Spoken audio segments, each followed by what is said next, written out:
Boss is back, కొత్తగా ఉంది physique. పూర్తి వివరాలకు చదవండి రేపటి సాక్షి హైదరాబాద్ ఎడిషన్. నిజాలకు పాతరేసి నిస్సిగ్గుగా నిందల. అమెరికాలో అదానీ సంస్థపై అభియోగాలు నమోదైతే ఇక్కడ వైఎస్ జగన్పై దుష్ప్రచారమా? కేంద్ర ప్రభుత్వ రంగ సంస్థ సెక్కీతో గత ప్రభుత్వం ఒప్పందం. అదానీతో రాష్ట్ర ప్రభుత్వానికి ఏం సంబంధం? ఆ ఒప్పందంలో ఉన్నది రాష్ట్ర ప్రభుత్వం, కేంద్ర ప్రభుత్వం అంటూ నిన్న జరిగినటువంటి పరిణామాలపై పెద్ద స్టోరీ ఇచ్చారు. కేంద్రంతోనే కొనుగోలు ఒప్పందం జరిగింది. కేంద్ర ప్రభుత్వ సంస్థ సెక్కీతోనే ఒప్పందం చేసుకున్నామని పేరు నాని చాలా స్పష్టంగా చెప్పారు. ఈనాడు వాళ్ళు రాసిన రాతలను కూడా ఆయన తీవ్రంగా ఖండించారు. చంద్రబాబు నాయుడు ఎప్పుడో ఇంటర్నేషనల్ అయిపోయారని ఆయన మిత్రుడు ఈశ్వరన్ ఇప్పుడు జైల్లో ఉన్నారని చెప్తూ ఆయన తీవ్రస్థాయిలో ఈనాడుని కానీ ఇతరత్ర తీవ్రస్థాయిలో మండిపడ్డారు వాళ్ళ వ్యవహారం మీద. ఇది బాబు దుర్నీతి. ప్రజాస్వామ్య సంప్రదాయాలకు కూటమి ప్రభుత్వం తిలోదకాలు. పిఎస్సి ప్రతిపక్షాలకు ఇవ్వడం ఎప్పటి నుంచో వస్తున్న సంప్రదాయం అంటూ పెద్దిరెడ్డి రామచంద్రారెడ్డి అలాగే బొత్స సత్యనారాయణలు ధ్వజమెత్తారు. పిఎస్సి చైర్మన్ జనరల్గా అధికారంలో ఉన్న నిర్దిష్ట 10% మంది అపోజిషన్ ఉన్నా లేకపోయినా కూడా అపోజిషన్ సభ్యుడికే ఇవ్వటం అనేది పిఎస్సి చైర్మన్గా ఇవ్వటం. ఉదాహరణకి 1994లో జరిగిన ఎలక్షన్లో కాంగ్రెస్కి కేవలం 26 సీట్లే వచ్చినా కూడా అప్పుడు డిఎల్ రవీంద్రారెడ్డి గారికో మరి ఎవరికో ఆయనకి పిఎస్సి చైర్మన్ ఇచ్చారు. సో ఇవన్నీ జరుగుతున్న పరిణామాలే. ఎందుకు ప్రతిపక్ష హోదా లేకపోయినా ఎలక్షన్ ఎందుకు పెడతారు? ఎలక్షన్ పెడితే ఎవరు అధికారంలో ఉంటే వాళ్ళకే వస్తాయి కదా. కిందసారి ఎలక్షన్తో సంబంధం లేకుండా పయ్యావుల కేశవ్ గారికి ఇచ్చారు కదా జగన్ గారి ప్రభుత్వంలో. ఇప్పుడేమో ఇట్లా మాట్లాడుతున్నారు. రైట్. సాక్షి 5 ఏళ్ల వృద్ధి రేటు రై 2018-19తో పోలిస్తే 2022-23లో 11.01% పెరుగుదలగా ఉందంటూ కథనం ఇచ్చారు.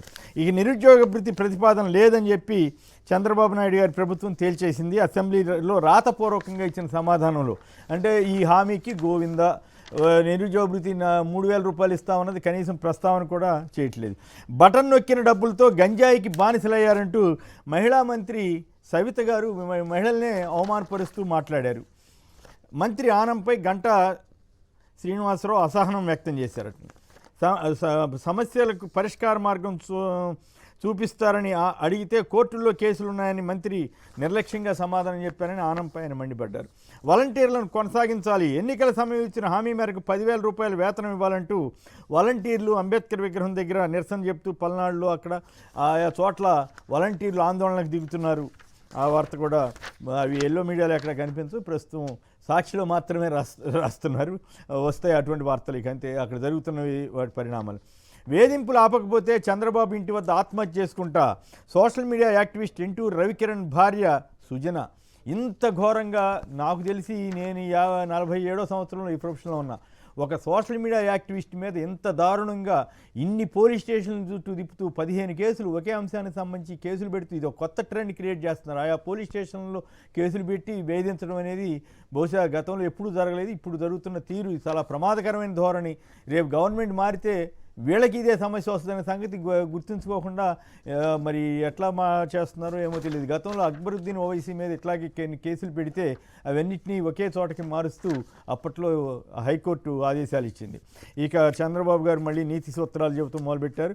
ఈ రాష్ట్ర ప్రతిష్టకు జగన్ ముడుపుల మసకంట. అంటే కేంద్ర ప్రభుత్వాన్ని అదానీని అట్లాగే ప్రధానమంత్రి మోడీ గారిని ఏమంటలేదు. దేశానికి సంబంధించిన ఇష్యూగా చూడలేదు. ఆయన కేవలం జగన్ గారి మీద మాత్రమే మాట్లాడుతున్నారు. మరి అప్పుడు కేంద్ర ప్రభుత్వం ఆయన మీద ఆయన పిఏ ఇంట్లో 2,000 కోట్లు దొరికి అక్రమాలు జరిగాయని చెప్పినప్పుడు మరి దేశానికి రాష్ట్రానికి ఏం ప్రతిష్టకేమి మచ్చ జరగల. సిఐడి వాళ్ళు స్కిల్ స్కామ్లో ఇది చేశారన్నప్పుడు ఏం మచ్చ జరగల. కాబట్టి మరి వీళ్ళు బిల్డప్ ఆంధ్రజ్యోతి ఈనాడు వాళ్ళు ఆయన అన్నారో లేదో కానీ ఘనంగా రాసేస్తున్నారు. అంటే ఏదైనా దబాయించడం అనేది ఒక అలవాటు అనమాట.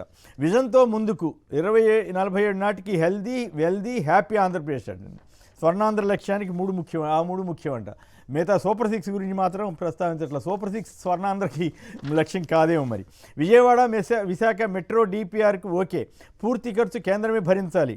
బిల్డప్ ఈనాడు వారు ఏం రాశారు చూడండి. సర్కారు ప్రతిపాదన రాష్ట్రానికి 42,000 కోట్ల ఉపశమనం వచ్చేసిందంట. ప్రపోజల్ పంపితే కేంద్రం ఆమోదించకుండానే 42,000 కోట్ల ఉపశమనం వచ్చేసిందని ఆంధ్రప్రదేశ్ చెబితే నిజంగా వస్తే సంతోషమే. కానీ వీళ్ళ బిల్డప్ ఈ రకంగా నడుపుతున్నారు ఆంధ్రప్రదేశ్లో ప్రభుత్వాన్ని, ఈనాడు ఆంధ్రజ్యోతి కలిపి. నన్ను ఇక బాలినేని శ్రీనివాసరెడ్డి గారు ఆయన సడన్గా వచ్చేసారు మళ్ళీ రంగంలోకి వచ్చి జనసేనలో చేరారు కదా, ఇప్పుడు ఆ వాయిస్ వినిపిస్తున్నారు. ఆయనకి తెలియకుండా ఒప్పందం జరిగినట్లు, అర్ధరాత్రిగా సంతకం పెట్టమన్నారు అన్నట్లు కహానీలు వినిపిస్తున్నారు. మరి అదేదైనా ఉంటే అప్పుడే చెప్పు ఉండొచ్చు కదా. కార్పొరేషన్ల రుణాలు రాజ్యాంగ విరుద్ధమే అంటూ రుణాల మీద మళ్ళీ ఈనాడు ఏడుపు. జమిలీ వచ్చినా రాష్ట్రంలో 2029లో ఎన్నికలంట. 2029కి వరకు అంటే 2 ఏళ్ళు తమకు ఎక్స్టెన్షన్ వస్తుందని చంద్రబాబు గారు చెబుతున్నారు. మరి అదేమన్నా మోడీ గారితో ఏమన్నా ఒప్పందం అయ్యారేమో తెలియదు. అయితే ఇక్కడ దీంట్లో ఆంధ్రజ్యోతి వాళ్ళేమో రెచ్చిపోయి రాశారు. దీంట్లో అదానీ జగన్ అమెరికా కేసుపై సమాచారం తీసుకున్నాకే ముందుకు అన్నారని రాశారు విలేకరులతోటి. అంటే దాని అర్థం ఏంటి, ఆ కేసుని పూర్తిగా ఆమోదిస్తున్నట్టు కాదు కదా, దాంట్లో జగన్ పాత్ర ఉందని ఒప్పుకున్నట్టు కాదు కదా. కానీ ఆంధ్రజ్యోతి వాళ్ళు మాత్రం ఇంకా అసలు అయిపోయినట్టు ప్రచారం చేస్తున్నారు. ఇంత దుర్మార్గపుగా అబద్ధ ప్రచారాలు చేస్తున్నారు. అసలు కేంద్ర ప్రభుత్వంతో ఒప్పందం చేసుకుంటే కేంద్రాన్ని తప్పుపట్టాల్సింది పోయి, పైగా చంద్రబాబు గారి టైంలో 4.5 నుంచి 5 రూపాయలకి ఒప్పందాలు చేసుకున్నారు ఇదే సెకీ సంస్థ. అప్పుడు ముడుపులతో సంబంధం లేదు. దాన్ని ₹2.49 తగ్గిస్తే ముడుపులు అంటున్నారు. ఇది ఎక్కడ పంచాయతీవో అమెరికా వాళ్ళు. ఇక్కడ ఈడీ, సిబిఐ అలాగే సిఐడి కేసులు పెడితేనేమో అక్రమ కేసులు అని రాశారు. ఇదే ఈనాడు ఆంధ్రజ్యోతి చంద్రబాబు గారి మీద, ఇతర తెలుగుదేశం నాయకుల మీద. అమెరికాలో ఎవడో పెడితే మాత్రం ఇంకేముందని ప్రచారం. పైగా జగన్ గారి మీద పెట్టారా, లేదు జగన్ గారి ప్రభుత్వం మీద ఎవరి మీద పెట్టారా, అవన్నీ లేవు. పచ్చి అబద్ధాలు రాసేసి జనాన్ని మోసం చేయాలని ప్రయత్నం చేస్తున్నారు. 3 ఏళ్లలో అమరావతికి రూపు, అసెంబ్లీలో చంద్రబాబు ప్రకటన. సో ఈయన ఇంట్రెస్ట్ అంతా అమరావతి కాబట్టి సహజంగానే ఆ ప్రయత్నాలు చేస్తారు. ఇక కొన్ని వీడియోలు చూద్దాం. ప్రత్యేకించి పరిశ్రమలకు సంబంధించి అసలు ఏమీ రాలేదు అప్పట్లో అని లోకేష్ గారు అనేవి కానీ, నిమ్మల రామానాయుడు గారు వాలంటీర్లకు సంబంధించి ఏం చెప్పారని కానీ, ఇవన్నీ కొన్ని వీడియోలు చూసిన తర్వాత చర్చలోకి వెళ్దాం. కొనసాగిస్తాము, 10,000 రూపాయలు జీతం ఇస్తాం. గమ్ని మళ్ళీ వైసీపీ మాయలో పడకండి. వాళ్ళు ఏం చెప్తున్నారు, రాజీనామా చేసామన్నారు. ఇప్పుడు మీరు 5 సంవత్సరాలు కష్టపడి రాజీనామా చేస్తే రేపు పొద్దున్న మళ్ళీ మీకు ఉద్యోగం రాకపోతే మీరే కదా నష్టపోయేది. ఎందుకు మీరు శుభ్రంగా హ్యాపీగా ఉండండి. రేపు పొద్దున మళ్ళీ 10,000 అందుకుని, ఇదిగో అన్నయ్య నీ ప్రభుత్వం నాకు 10,000 వచ్చిందని స్వీట్ ప్యాకెట్ పట్టుకుని వస్తారు మా ఇంటికి. మీరు మాది బాధ్యత. వాళ్ళు మాయలో పడకండి కష్టపడిన వాళ్ళు. మీ కష్టం ఆయన గుర్తించలేదు కానీ మేము గుర్తించాం. రేపు వచ్చాక 10,000 రూపాయలు ఏమన్నా హ్యాపీగా సంతోషంగా తీసుకోండి. ఇప్పుడు నువ్వు రాజీనామా చేసేవానికి ఏముంది, ఇంకో పేరు చెప్తాడు మళ్ళీ వాళ్ళకి ఇచ్చేస్తాడు. ఉపయోగం 5 సంవత్సరాలు కష్టపడిందంతా పోద్ది కదా. చేయకండి. అందరికీ చెప్పండి, వాలంటీర్లు కూడా. ఎందుకు ఏం అక్కర్లేదు. రేపు రాబోయే ప్రభుత్వం మన రామానాయుడు గారు ఉన్నారు ఇక్కడ, ఆయన ఉండగా మన ఒక్కళ్ళకి కూడా ఇబ్బంది ఉండదు. నేను మాట ఎత్తున్నాను మీకు, అందరు వాలంటీర్లు. 5 సంవత్సరాలు ఏనాడైనా ముఖ్యమంత్రి గారు ఒక పారిశ్రామికవేత్తను కలిసాడు అధ్యక్ష?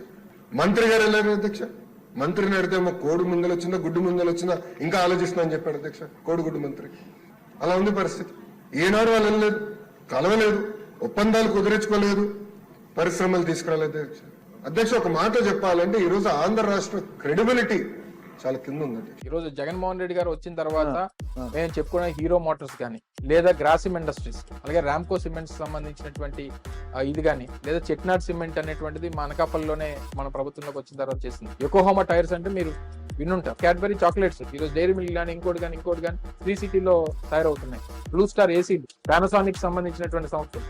ఈ రోజు టీవీ డిస్ప్లే స్క్రీన్స్ ఏవైతే ఉంటాయో TCL అనేటువంటి పేరు ఉంటారు. సో ఆ మ్యానుఫ్యాక్చరింగ్ అనేది ఈ రోజు జగన్మోహన్ రెడ్డి గారి హయాంలో తిరుపతిలో మొదలు పెట్టాం. మొబైల్ ఫోన్ కి సంబంధించినటువంటి లోపల లెన్స్లు ఉంటాయి, కెమెరా లెన్స్, ఆ సన్నీ ఓపోటెక్ అనేటువంటి కంపెనీ మ్యానుఫ్యాక్చరింగ్ ఈరోజు తిరుపతి, కొప్పతిలో జరుగుతూ ఉన్నాయి. ఈరోజు ఐటీకి సంబంధించి ఇన్ఫోసిస్ లాంటి సంస్థలు ఈ రోజు విశాఖపట్నంలో ప్రారంభిస్తూ ఉన్నారు. రాన్స్టాడ్ అనేటువంటి ఒక ఐటీ కన్సల్టెంట్ కంపెనీ, దేశం ప్రపంచంలోనే అతిపెద్ద ఐటీ కన్సల్టెంట్ కంపెనీ. టెక్బుల్స్ అనేటువంటి సంస్థ ఒంగోలు లాంటి ప్రాంతాల్లో కానీ, ఇంకా చెప్పాలంటే మనకి టైం సరిపోతుంది. ఒక పక్క బడుగు బడిహీన వర్గాల పిల్లలు కావచ్చు, మరి కాపు కావచ్చు, మైనార్టీ కావచ్చు, బీసీలు కావచ్చు, ఈ సెల్ఫ్ ఎంప్లాయ్మెంట్ గ్రూప్స్ లేకపోవడం వల్ల, స్వయం ఉపాధి లేకపోవడం వల్ల అందరూ ఎలా తయారయ్యారంటే, వీళ్ళు బటన్ నొక్కే విధానాన్ని చూసి గంజాయికి అధ్యక్ష, మందుకి, గంజాయికి పని లేదు అధ్యక్ష, పని లేదు అధ్యక్ష, పని లేక మంత్రి గారు ఆర్డర్లో పెట్టండి అధ్యక్ష. అధ్యక్ష అధ్యక్ష అధ్యక్ష రోజు మా రెండో అన్నయ్య రాంప్రసాద్ రెడ్డి నన్ను చిన్నప్పటి నుంచి ఎత్తుకొని స్కూల్ కి కాలేజీకి తీసుకెళ్లాడు. నేను హీరోయిన్ అయ్యాక నాతోనే లైఫ్ అంతా కూడా షూటింగ్స్ కి వచ్చేవాడు. ఆయన ముద్దు పెడితే దాన్ని ఎంత వల్గర్ గా ట్రోల్ చేశారంటే అసలు ఏడుపు వచ్చేసింది నాకైతే. అలాగే నా కొడుకు కౌశిక్ ఎప్పుడు కూడా నన్ను వెనక నుంచి ఇలా మమ్మీని పట్టుకొని ఉంటారు. ఏ ఫోటో చూసినా మీరు చూసారు, దాన్ని న్యూడ్ ఫొటోస్ చేసి పెట్టాడు. అసలు వాడు నాకు చెప్పలేక 1 వీక్ డిప్రెషన్ లోకి వెళ్ళిపోయాడు. ఏం రా వీడు సైలెంట్ గా ఉన్నాడే అని చెప్పి అడిగితే అప్పుడు చూపించాడు. మరి చెప్పాలి కదా నాన్న అంటే నాకు ఎవరికి చెప్పాలో తెలియలేదు, ఎవరితో డిస్కస్ చేయాలో తెలియలేదు.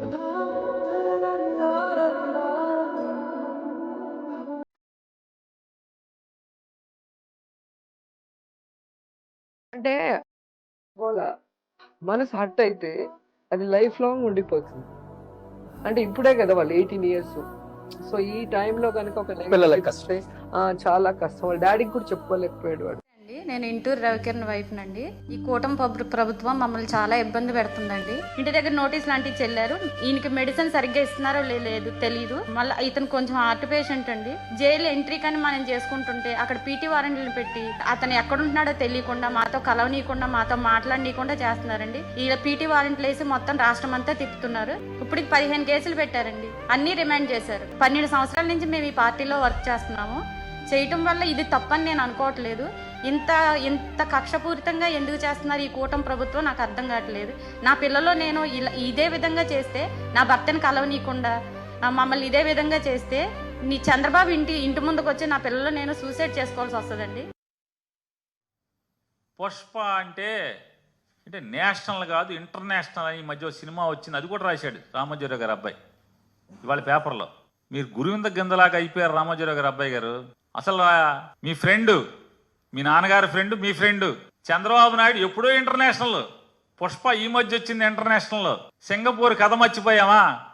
ఈశ్వరన్ కథ మర్చిపోయామా? సింగపూర్లో మలేషియాలో హోటళ్ళు మర్చిపోయామా? ఈశ్వరన్ జైల్లోకి వెళ్ళాడు తెలుసు కదా, తెలీదా?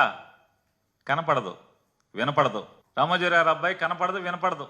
మంది పెద్ద పుష్పం, చంద్రబాబు పుష్పం ఎప్పుడో ఇంటర్నేషనల్. కొత్తగా ఇప్పుడు అయింది అనుకుంటున్నారు మీరు. మామూలుగా అల్లు అర్జున్ సినిమా డైలాగు, ఈయన ఎప్పుడో ఇంటర్నేషనల్. రైట్, అది వీడియోలు. వీటిలో ఆడబిడ్డకి ఏదైనా జరిగితే ఊరుకోనని చెప్పినటువంటి చంద్రబాబు నాయుడు గారు మరి రోజా గారిని ఆడబిడ్డగా గమనిస్తారో లేదా, అసలు ఆవిడ మీద ఏమన్నా పర్వాలేదా, మరి అటువంటి వాళ్ళ మీద ఎందుకు చర్య తీసుకోవట్లేదు? కంప్లైంట్ ఇచ్చినా కూడా చర్య తీసుకోవట్లేదు. ఆనాటి ముఖ్యమంత్రి గారి భార్య గారి మీద, జగన్ గారి సతీమణి మీద చేసినటువంటి ట్రోలింగ్స్, వాళ్ళెవరిని మరి ఆయన ఎందుకు గమనించట్లేదు అర్థం కావట్లేదు. కబుర్లు మాత్రం భారీ ఎత్తున చెబుతున్నారు. అలాగే ఇంటూరు రవికిరణ్ భార్య ఆవేదన, కనీసం భర్తని కలుసుకోనివ్వకుండా గవర్నమెంట్ నడుపుతున్నారంటే ఇది మరి ఏమనుకోవాలి? ఇంత మరి రాక్షసత్వం అని అనరా? ఇటువంటి విషయాలు చేస్తే నీకు అధికారం ఉంది, మీరు అన్నేళ్ళన్నా ఏలండి, కానీ ప్రజల్ని ఇట్లా హింసించడం పద్ధతి కాదు అని మాత్రం చెప్పక